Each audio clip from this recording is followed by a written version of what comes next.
everyone, and welcome to Distance Learning at Miss Temple's apartment. Yay! So today I have a very special interview Tuesday for you. His name is Ryan O'Rourke, and he is an illustrator. I can't wait for you to see. See you later. Hi, everybody, and welcome to Miss Temple's apartment. Yay! Today I brought my friend Ryan O'Rourke to talk about some of his really cool artwork. Hi, Ryan. Hi, everybody. Ryan, why don't you tell us a little bit about yourself? I'd love to. My name is Ryan O'Rourke. I've been working as a freelance illustrator for the past almost 20 years now. I graduated from the University of Hartford with my bachelor's degree and also with my master's degree. I started off doing a lot of illustration and artwork for magazines and newspapers and advertisements. And over the past 10 to 15 years, most of my work has been in children's books. So, Books? children's books, yes. So I've been doing a lot of books. I've done 14 now at this point, and I also still do a lot of other cool jobs. Like I just finished a big mural Where? for a company. I still do a lot of stuff for magazines, and I'm also a teacher. So I also teach college kids to go off and find their passion in making art, and hopefully go out and be professional artists or educators or whatever it might be when they graduate. That's so cool, Ryan. Um, did you know that you always wanted to be an artist? I did. Yeah. Yep. I remember in particular when I started kindergarten, the first day of class, we all had to draw a self-portrait. So what our teacher did is she cut out a piece of paper to be in the shape of a kid. And then she let us use whatever kind of crayons or markers that we wanted to fill in a drawing of ourselves. So I remember doing that and being very proud of the drawing that I did. And I compared and I looked at other kids and I was like, wow, mine's pretty good. And I remember that when I was in school, I became that kid that always liked to draw. I was always drawing. So I remember, through elementary school, drawing lots of whales and lots of animals, lots of tigers and lions and all kinds of stuff. And yep, as I went through high school, I continued to get better and better at drawing. And I liked comic books, and I actually started to like children's books a lot more. And that's what I decided I wanted to do. That's what I wanted to be when I grew up. That's so great. Yeah, I think that's kind of how I was too. Hmm. Um, so what inspires you? What are you inspired by? I'm inspired by a lot of stuff. I'm definitely inspired by a lot of children's book illustrators, a lot of children's book art. So I started collecting when I was a student in college, and I started looking at a lot of books that had an interesting style, a different way of drawing things that I hadn't seen before. But I'm continually, inspired by children's books. I'm very inspired by movies. I love looking at interesting, way that artists and movies will use colors, the way that they, frame out a scene, the way they use characters. I love that.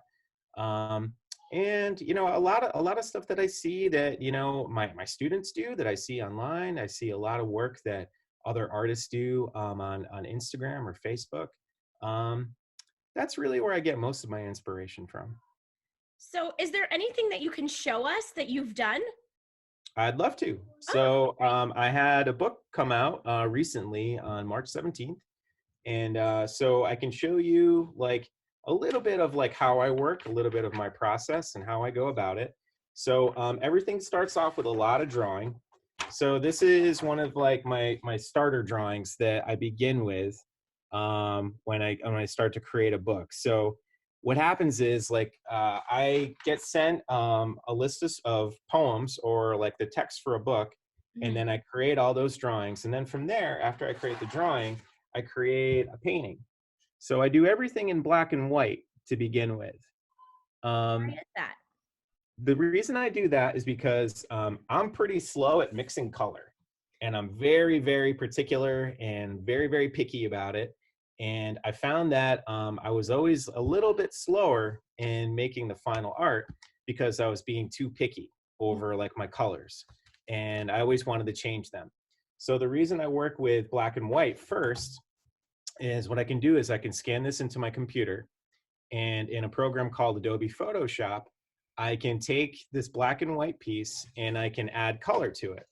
So I can do that, and I can make a lot of changes and adjustments. So this is the book that just came out. So if you look inside that piece that I just showed, let's see here. Yep. So this is what it actually looks like when it goes into the book. So really all it is just like, I'm looking at like, all the different colors that I want to be a part of that scene. And I just, lay it on top of like all that black and white that I create by hand. And that's it.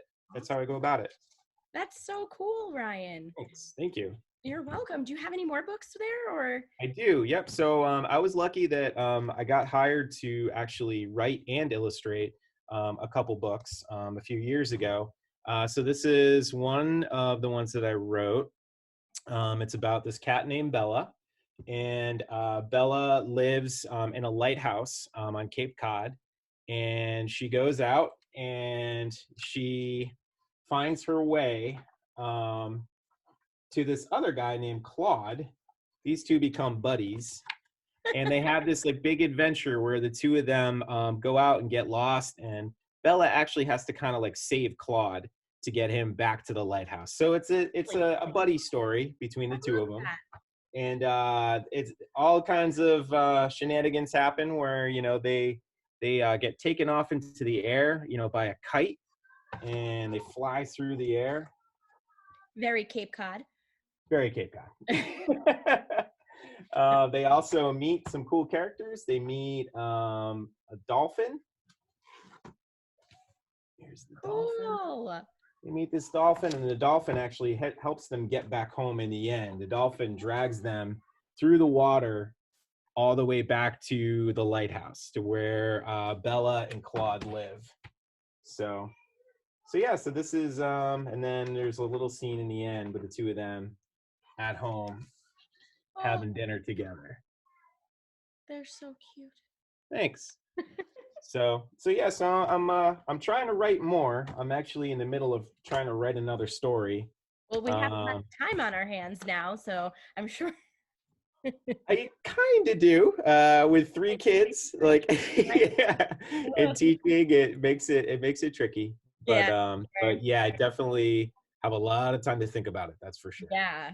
So I'm working through that. I can't wait to see what comes next. So, Thanks. Friends, if you have any questions that you would want to send to me and I can ask my friend Ryan, you can send them to me and I'll then ask Ryan for you, and it will be so cool. Also, if you want to buy these books, how would we do that? Just on Amazon, or how? Yep. Yeah, you can go right through Amazon. If you just do a search for my name, Ryan O'Rourke, you will be directed to like a bunch of books that I've written and illustrated, and you can take it from there. Or you can go to RyanO'Rourke.com. They're all listed there, and there's a link on my website that'll lead you to the Amazon page. Awesome. And I'll leave your link on this video below. And Ryan, thank you so much for doing this with me. Thank you, Heather. No problem. See you later. Bye. I hope you enjoyed my interview with Mr. Ryan O'Rourke. He is so wonderful.